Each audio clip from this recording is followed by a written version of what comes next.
Assalamualaikum warahmatullahi wabarakatuh dan selamat sejahtera kepada semua pelajar 5 penyemak udara sesi 2021.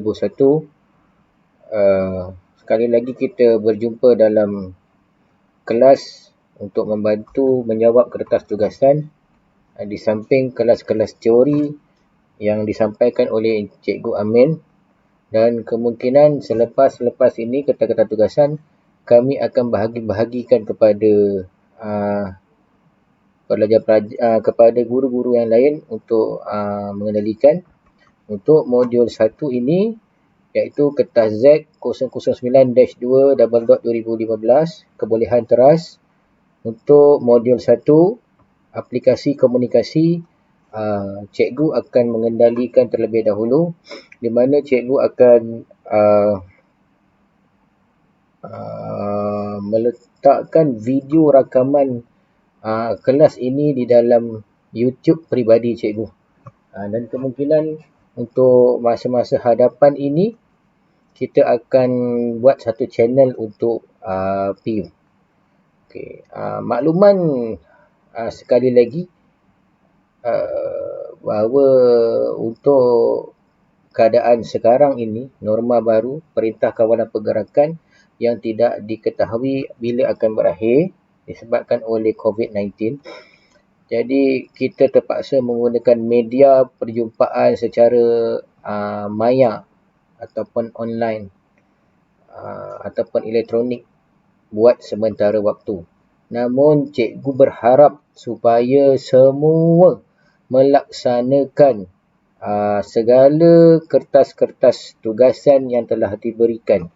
Dan cikgu berharap untuk kelas ini semua telah bersedia dengan kertas pink yang berkod Z009-2/2015 M01T2/3 ataupun yang dalam ini dia salah cetak P2/3 yang ada soalan. Okey, jadi kita dah boleh mulakan menjawab beberapa soalan di dalam kertas tugasan. Cikgu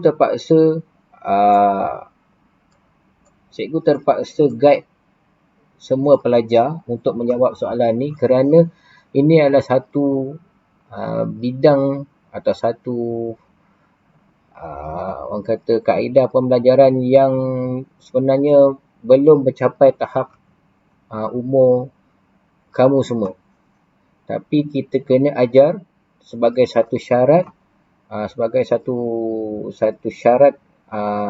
untuk melayakkan semua pelajar mendapat sijil kemahiran Malaysia. Dan core abilities ini adalah wajib. Selain daripada itu, sekali lagi cikgu ingin maklumkan bahawa sekiranya ada pelajar yang tidak melaksanakan segala tugasan yang diberikan dalam fail yang kita edarkan sebelum ini, nanti bila naik sekolah, bila kita dapat bersemuka, saya akan tayangkan video yang sama untuk korang siapkan segala tugasan yang cikgu beri semasa PKP ini. Okey, kita bergerak ke soalan yang pertama. Okey, nombor 1.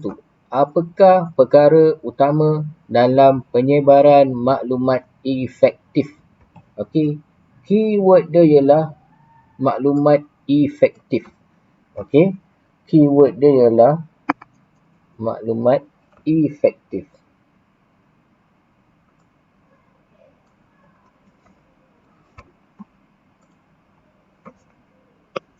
Okey, maklumat efektif.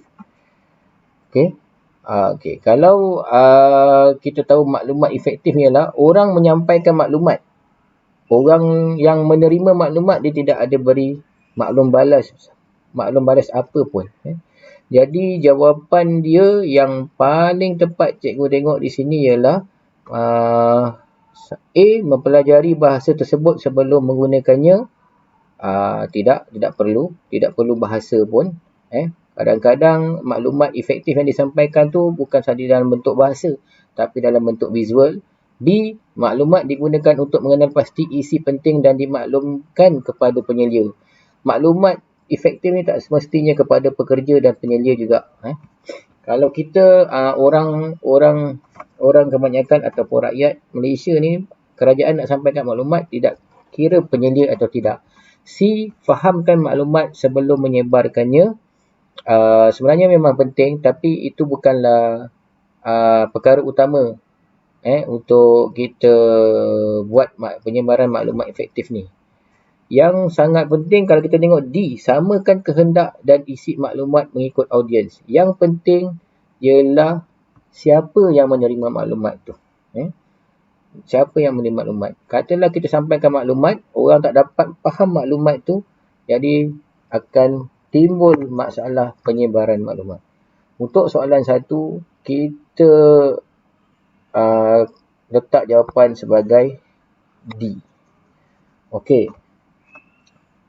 Cikgu harap semua dah bersedia dan soalan ini, tugasan ini boleh dibuat bila-bila masa sebab video dia akan diletakkan di dalam YouTube dan tidak memerlukan data yang besar. Okey, yang kedua, soalan yang kedua. Apakah maksud proses penyebaran maklumat? Okey, kita tengok pilihan jawapan yang ada. Key point di sini ialah maksud penyebaran maklumat. Okey. Pilihan pertama jawapan ialah maklumat digunakan untuk mengenal pasti isi penting dan dimaklumkan kepada penyelia. Sekali lagi disebut kataan penyelia. Dia tak ada sebut dalam organisasi atau apa pun dalam soalan tu. Jadi penyelia ni tidak tepat. Yang kedua, pilihan jawapan yang kedua ialah faham maklumat sebelum disebarkan. Sekali lagi kita katakan bahawa memahami maklumat yang nak disebarkan sangat penting. Tetapi yang lebih tepat ialah orang yang menerima maklumat itu. Kemudian pilihan jawapan C untuk mengenal pasti dan selia aktiviti yang hendak dilaksanakan. Penyebaran maklumat kadang-kadang tidak melibatkan aktiviti pun. Hanya sekadar maklumat sahaja. Okey, kalau kita tengok jawapan D pula. Memberi maklumat atau pengetahuan kepada umum supaya ia sampai ke pengetahuan orang ramai atau organisasi tanpa maklum balas langsung. Dan kita nampak jawapan D ni lebih tepat. Kerana dia mengambil kira semua. Sama ada pengetahuan kepada umum, pengetahuan kepada umum supaya ia sampai ke pengetahuan orang ramai atau organisasi. Maknanya dia ambil kira orang ramai ataupun organisasi dalam tempat kerja. Okey, jawapan yang kedua ini ialah D. Kita pergi ke soalan yang seterusnya, soalan nombor 3. Mengapakah sesebuah organisasi perlu menggunakan bahasa yang difahami oleh majoriti pekerjanya? Okey, ini kita tengok key point dia ialah organisasi. Dan menggunakan bahasa yang dipahami oleh pekerjanya, maknanya tempat kerja. Jadi, kita boleh tengok pilihan jawapan. Yang pertama A, untuk mengelakkan salah faham dan untuk melancarkan pekerjaan. Okey, kemudian supaya maklumat mudah disampaikan. C, supaya terjalin perhubungan antara pekerja. Dan D, supaya perbincangan boleh diadakan selalu di tempat kerja. Okey, jawapan C dan jawapan D kita dah boleh buang sebab supaya terjalin hubungan antara pekerja. Kita tak nak pekerja ni jalin hubungan apa-apa. Hanya dia melaksanakan kerja sahaja. Okey, jadi jawapan C kena buang. Jawapan D, supaya perbincangan boleh diadakan selalu di tempat kerja. Kalau buat selalu perbincangan kat tempat kerja, maka kerja tak siap. Jadi jawapan D salah. B, supaya maklumat mudah disampaikan. Nampak macam tepat tapi kurang tepat.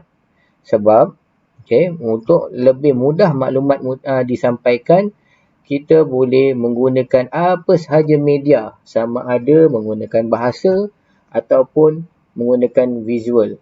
Tetapi yang lebih tepat ialah A, untuk mengelakkan salah faham dan untuk melancarkan pekerjaan. Jawapan yang lebih tepat ialah A. Okey, yang keempat. Soalan yang keempat, mengapakah perbendaharaan kata penting dalam penyebaran maklumat. Key point di sini ialah perbendaharaan kata. Okey, perbendaharaan kata ni kita boleh katakan sebagai perkataan-perkataan yang perkataan-perkataan kita, pengayaan perkataan. Kita banyak tahu boleh menggunakan banyak perkataan. Orang yang biasa membaca, dia ada perbendaharaan kata yang banyak. Okey. Jadi, kita nak tahu mengapakah perbendaharaan kata penting dalam penyebaran maklumat. Okey, kita tengok pilihan jawapan. Pilihan jawapan yang pertama untuk meningkatkan kualiti penyampaian. B. Untuk memudahkan pemahaman dalam hubungan kerja. C. Untuk menyatakan status kerja dan mewujudkan hubungan kerja. D. Untuk menyelesaikan masalah komunikasi antara pekerja.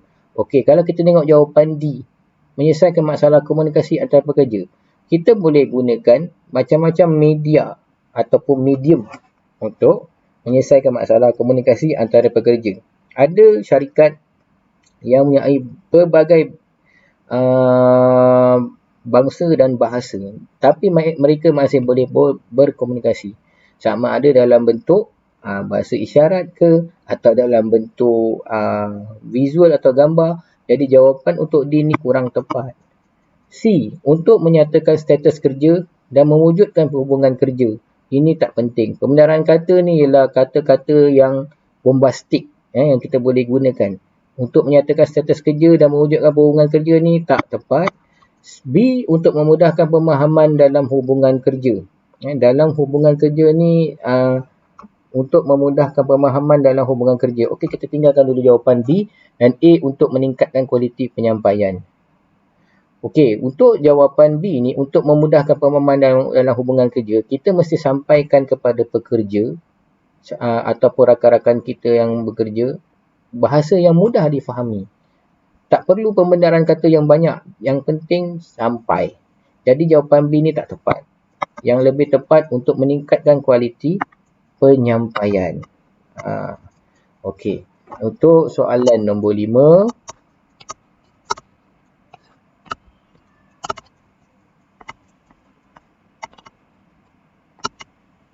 Mengapakah ilmu dan pemahaman operasi perisian data seperti Windows dan pengimbas adalah penting? Okey, Windows stand kepada komputer dan pengimbas stand for scanner. Okey, tengok jawapan. Kenapakah ilmu dan pemahaman dalam menggunakan Windows, komputer dan scanner adalah penting? Supaya pekerja boleh berkomunikasi sesama mereka. Ini jawapan yang sangat tidak tepat. Okey. B. Untuk mengekalkan komunikasi efektif sesama pekerja pun tidak tepat. C. Untuk mempercepatkan kerja-kerja pentadbiran dan operasi organisasi. Adakah komputer nak mempercepatkan kerja pengurusan dan pentadbiran? Begitu juga dengan scanner. Okey, kita biarkan jawapan ini tergantung. Okey. Kemudian D. Untuk menyediakan maklumat dan pemahaman sebelum memulakan tugas. Dan ini juga adalah satu jawapan tidak betul. Jawapan yang paling tepat ialah jawapan C. Okey. Tanpa membuang masa lagi, kita bergerak ke soalan seterusnya.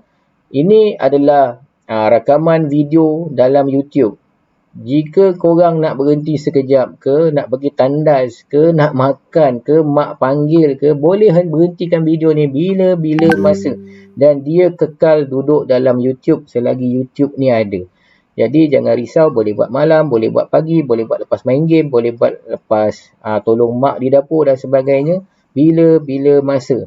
Yang keenam, soalan yang keenam. Semua penyebaran maklumat mestilah dalam bahasa mudah dan jelas supaya pendengar dapat memahami dan menyebarkan maklumat mestilah dalam bahasa yang mudah dan jelas supaya pendengar dapat memahami dan apa? Dengan arahan. Dia mesti ikut ataupun patuh arahan. Okey. Yang seterusnya, nombor 7. Pekerja baru perlu diberikan penerangan mengenai perlunya kepatuhan dan mengikut peraturan dalam apa? Penggunaan peralatan demi mengelakkan kerosakan. Okey, pekerja baru perlu diberikan penerangan mengenai perlunya kepatuhan dan mengikut peraturan dalam apa? Penggunaan peralatan demi mengelakkan kerosakan. Sama macam korang masuk dulu tingkatan 4 ke bengkel cikgu, cikgu beri penerangan kepada setiap alat supaya korang tahu patuh ikut peraturan dan dalam arahan penggunaan. Supaya setiap orang tahu arahan penggunaan peralatan demi mengelakkan kerosakan dan kecederaan. Okey, soalan nombor 8. Di peringkat awalan pekerjaan, pekerja perlu memahami tugasan kerja, bersikap apa dan menunjukkan kemahuan untuk belajar sebelum diberikan tugasan yang lebih menuntut tanggungjawab. Untuk jadi pekerja, kita perlu fahami tugasan, bersikap terbuka. Kalau kita bersikap tertutup, orang tak boleh nak tegur, kita pun tak nak berkomunikasi dengan orang, jadi orang tak tahu yang kita ni sebenarnya nak ke tidak kerja di situ. Jadi kena ada bersikap terbuka. Kita kena berani. Kita kena berani terbuka. Maknanya orang atau panjikan atau penyelia atau leader boleh ajar kita sebab kita memang datang di tempat kerja dengan keadaan yang memang nak dan bersedia untuk belajar dan diajar dan bekerja. Sebagai contoh, kalau macam korang datang ke sekolah, kau ada tunjukkan reaksi untuk belajar dengan cikgu, jadi cikgu mudah nak ajar.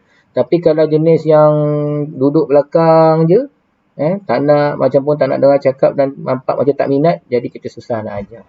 Okey, soalan ke-9.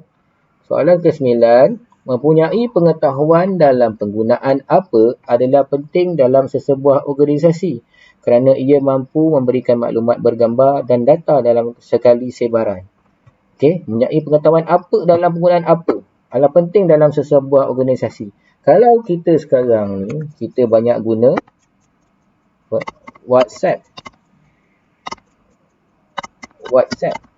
ataupun Telegram, atau budak-budak gunakan Twitter ataupun gunakan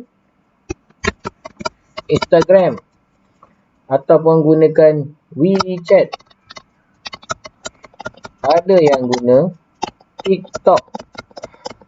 Tetapi dalam organisasi rasmi, WhatsApp, Telegram, Twitter, Instagram, WeChat, TikTok ni tidak dikira sebagai penggunaan rasmi. Dalam organisasi, kita mesti tahu guna apa untuk sampaikan maklumat gambar dan data dalam sekali sebaran. Mesti tahu guna email. Okey. Cikgu padam tulisan-tulisan merah.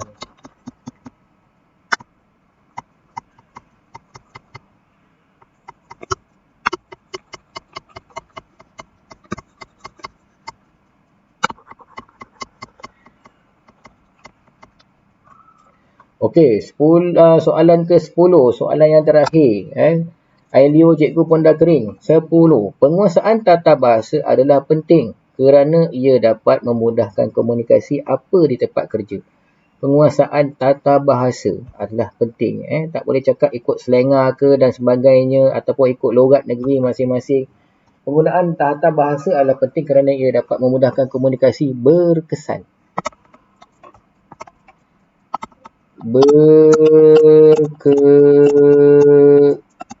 Berkesan di tempat kerja.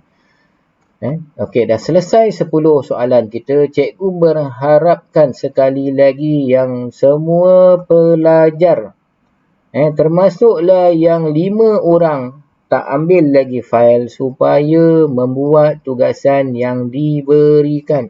Kerana tugasan ini adalah wajib dan sebahagian daripada syarat untuk melayakkan korang semua mendapat sijil kemahiran Malaysia. Rugi kita dah belajar hampir 2 tahun tetapi tidak layak untuk mengambil penilaian akhir dan tidak lulus SKM kerana core abilities kita yang 40 jam ini tidak dilaksanakan. Jadi sampai di sini saja kemungkinan untuk tugasan ketiga, cikgu akan hantar serentak dengan tugasan kedua, videonya. Pada hari Jumaat, 5 Februari 2021. Cikgu perlu segera, dan guru-guru kita semua, Cikgu Fatih dan Cikgu Amin pun dah rasa nak kena rushing sebab kita dapat bukan makluman lah yang kita dapat rasakan kemungkinan selepas daripada pelajar tingkatan 5 yang ada ni tamat, korang akan naik ke sekolah, menggantikan pelajar yang ada. Jadi cikgu harap korang memberikan kerjasama yang baik walaupun kita dalam keadaan yang sukar, dan cikgu faham ada sesetengah pelajar yang mengalami masa-masa sukar disebabkan oleh pandemik ini, terjejas daripada pendapatan keluarga dan sebagainya. Dan ada cikgu jalan dekat Merlimau tu nampak dia tolong ibu bapa dia berniaga, tapi cikgu tak ada nak marah dan sebagainya. Kalau diperlukan untuk menolong ibu bapa, silakan bantu. Tapi untuk tugasan kita sebagai pelajar ini, perlulah diberi masa yang diberi masa dan diberi keutamaan untuk melaksanakan. Sebab ini adalah masa depan korang semua. Okey, sekian saja cikgu tamatkan tugasan kelas ini. Dan kita akan berjumpa dengan kelas tugasan yang ketiga nanti. Terima kasih.